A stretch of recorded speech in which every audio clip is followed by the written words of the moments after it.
news from one of those playoff teams. You see, of course, the latest from Christian Watson with Green Bay. He tore his ACL in the loss against the Bears Sunday. Just devastating news to see. Of course, he is expected to undergo more tests to determine if any other damage, but this means he will not be available for the Green Bay Packers in the playoffs. We're all getting set here as we welcome you into NFL Live. We're going to make sure we can get Ryan's mic on, but Ryan Clark, Marcus Spears, Dan Orlovsky, Mina Kimes are all here with us as we react to the latest news. Man, I wish I could say that, this is just going off without a hitch, but right now, Ryan's still trying to get mic'd up. I think Swag's ready to go. Okay, let's talk about this, you guys. Yeah, it's been so long, apparently. Man. Okay, the reality is there was bad traffic trying to get here from New York for Dan and Marcus. I don't know, Ryan and Mina and I have no excuse, but Mina's ready to go.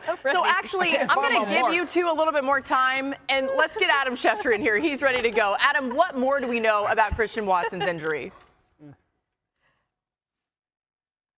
Well, Laura, it was a non-contact injury, and the moment you saw him go down, you knew it was going to be bad. And then after the game, Matt LaFleur expressed pessimism about his hopes for a quick return. And then obviously the tests show a torn ACL, and Christian Watson's season, unfortunately, is done. He will begin focusing on 2025. Green Bay will begin focusing on the playoff game this weekend against the Philadelphia Eagles and have to turn the Packers' attention to the other receivers they have on the roster. The good part is they're deep at that position, but obviously Christian Watson was a huge, big play threat. He's going to be missed, but they're obviously going to not have him during the rest of this season, and they're hoping to get him back next season. All right, thanks to Adam for the latest there, and a lot more from Adam throughout the show. As you can see here, Jordan Love in the Packers offense was much more explosive with Watson on the field this year, averaging over 9 air yards per attempt with 31 completions of at least 20 yards. With Watson on the sideline, which is what they're looking at here for the playoff run, Love had just 17 explosive passes, averaged under 8 air yards per attempt. We're going to pretend like whatever we did in the beginning of the show wasn't the real beginning, so now it's the real beginning. Everybody's here. Dan Orlovsky, Ryan Clark, Mina Kimes, Marcus Spears. Dan, I'll start with you. How big of an impact is losing Watson for Green Bay? Oh, it's huge. I really believe that that's the most impactful perimeter player that they have. Just because he's the vertical threat guy. He's not only the guy that actually makes plays down the field, but he's the person that at least fears or puts the fear in defenses to go make some plays down the field. We're going to get into a lot of the 4-by-1 formation trend that's in the NFL, but he's one of the premier guys that they would put backside just because they could take their shots downfield. So while I do really like their pieces, I just don't think that they have enough vertical speed to really push the ball downfield, specifically against the Philadelphia defense. That's really the only thing you feel comfortable doing. Yeah, and also if you look at one of the plays we saw in the highlight, it was Christian Watson versus Reek Woolen when they played against Seattle. And that was a 4-by-1. You get a flow to the right of the field. They have him man-to-man backside, and you're able to push the ball to the deep part of the field. And you don't do that with these other wide receivers on the Green Bay Packers team. Let's go back to the game we watched against the Minnesota Vikings when Brian Flores employed a ton of man-to-man on third down in coverage, and they couldn't beat that. They didn't have anybody that could win one-on-one or pressure you deep down the field. And so I think that's a huge deal headed into playing against Philadelphia. Yeah, to your point about the man coverage, it just makes life a lot easier for defensive coordinators. You know this Green Bay rushing attack is the first thing you have to deal with this team. It's one of the best in the NFL.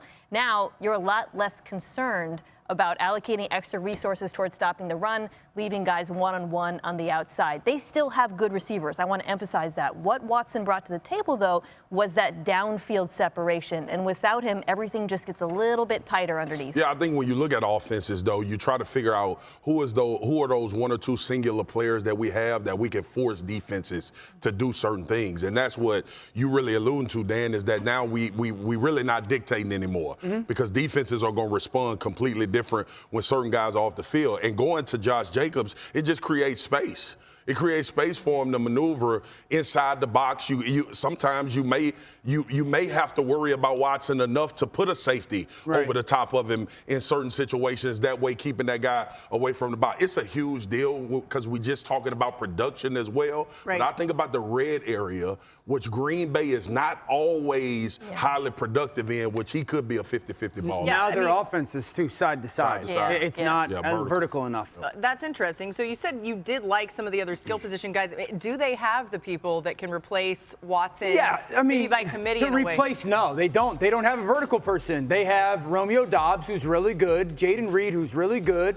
Wicks is a good player, but they don't have anybody that you can sit there and go, hey, you go run a 25-yard deep crossing route or a let's go take our shot down the field, and you feel good about it, specifically going against the secondary. Bro, be real. You have all of the same guy with different levels of talent. Yeah, I think Dobbs is a little bit more of a one-on-one guy, but not to the one go deep like Christian is guy. Okay, one thing maybe on the positive note here, Watson caught just 2 of 25 of Love's touchdown passes this season, so other guys have stepped up in that way. Lions shut down Sam Darnold and the Vikings in the red zone in this game, as we just saw, something their defense has excelled at all season despite dealing with injuries, of course, as we've documented here. Detroit ranks in the top 3 in completion percentage and total QBR allowed in the red area overall this season. They held Sam Darnold to 2 of 11 passing with a 0.3 QBR on Sunday. My goodness. All right, defensively, and again, we all apologize. I'll eat crow. Should have picked the Lions. I ain't eating no crow. I will. They played out of bad. their freaking minds. Congrats to the Lions. We was wrong. Mina, defensively, the Lions did hold Minnesota in check all night. How did they do it? Well, this is why we all picked the Vikings, because we thought that the Lions defense, after watching them struggle against San Francisco, would put up a summer performance. We apparently underestimated that Alex Anzalone is the best defensive player on the planet, and Amik Robertson might be the best hidden secret in football. Those 2 players were phenomenal in that game. I just wanted to mention them at the jump because that was the biggest change. And, oh, my goodness, they played well. But there was some changes in tendencies from Aaron Glenn that I thought were worth spotlighting. This is a defense that has played man coverage at a high rate, amongst the highest in the NFL throughout most of the season. But in this game, typically, they play twice as much cover 1 as cover 2 man, and this one that flipped. They played cover 2 man over 30% of the time. And, you know, the weakness there on defense is you are leaving yourself vulnerable to the QB run.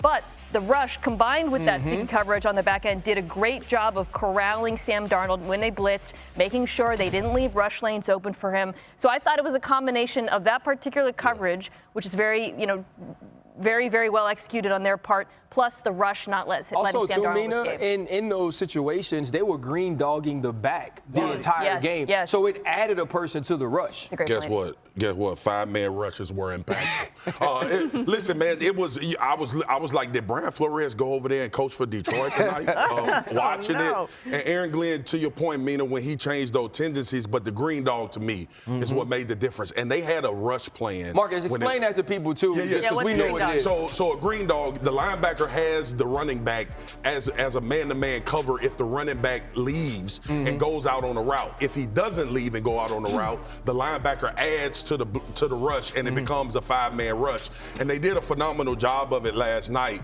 But two, like when you look at this game, and I'm gonna pass it off because I'm deviating a little bit. Give their defense credit, but damn the missed opportunities by Sam Darnold. Yeah, you see a lot of it. I don't think it was all just this great play calling on defense or this great coverage on defense. Completely. Yeah, I mean, 5 missed touchdowns. But I will say this, it's the best defensive game plan I've seen against Minnesota all season long by Aaron Glenn. And for everybody that wants a head coach, I would interview him off his tape, off of it. I thought some of the coverages were outstanding. The doubling the receivers. So Jefferson at the bottom, Addison at the top. RC, it was kind of 2 different ways. Jefferson, they doubled them, but high-low, okay? And up top, it was in and out on Addison. This is that green dog where you guys are talking about with Anzalone dropping and then blitzing. The second thing is, Marcus, I called it braiding the defensive line, where these stunts happen so well, where the outside goes inside, inside goes outside, and that pick guy is really the guy that won. They did an outstanding job on a play-by-play basis of just creating chaos against the pocket and the protection for Sam Darnold, along with tying it to that coverage. The red zone stuff was awesome because in the field they played so much man, in the red zone they played so much pass-off zone.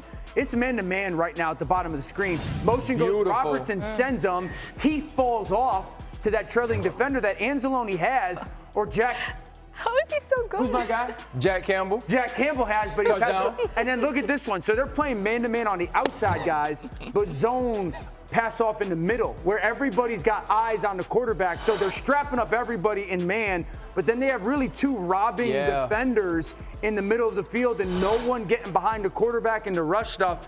It was just an unbelievable game plan in those situations. Marcus, you talked about the 5-man rush. Shoot, they 6-man rushed them 13 times. They zeroed them 14 times. Also, too, for Aaron Glenn, that's paying attention to college football because the rock between Amik Robinson and Kirby Joseph is something you do for jet motion. Yes. And out of that jet motion, Amik is supposed to be the middle of the field middle of the field safety. And so to recognize the naked boot and get out there and help Jack Campbell, that's an amazing play. We're changing his name to Jack. Who's my guy? Campbell. Yo, Who's my guy? Millie, something real quick.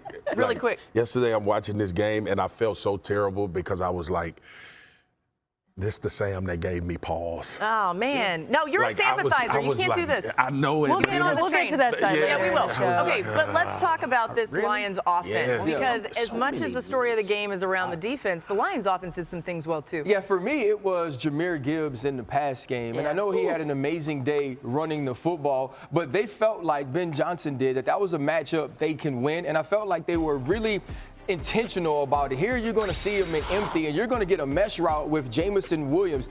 Blake Cashman is on the coverage. Look at him having to squeeze from the outside and get through the trash. Yeah. And now this is an impossible tackle to make when someone's so quick, so fluid. He gets out, gets the first down. Now I want you to see them understanding how they're going to use the peel backer in blitzes. We're going to get Metellus from the top of the screen. And so once you get the play action fake to Jahmyr Gibbs, he's now going to leak out on the wheel. It's extremely difficult to cover this because Metellus is thinking, I have an opportunity to add to the rush. Again, it's the speed to the outside. Everyone else is pushed down the field. And to me, this was the play of the day, understanding what you were going to get. You're going to get blitzing linebackers in cover 0 with no one in the middle of the field. Van Ginkel is going to be in charge of Jahmyr Gibbs in the backfield, but he has to peel him again. You know, with that sort of speed, you don't want to get beat to the outside. So now you get the angle route, and there's no one in the middle of the field to cover. I thought Jahmyr Gibbs was the essential piece to this offense last night,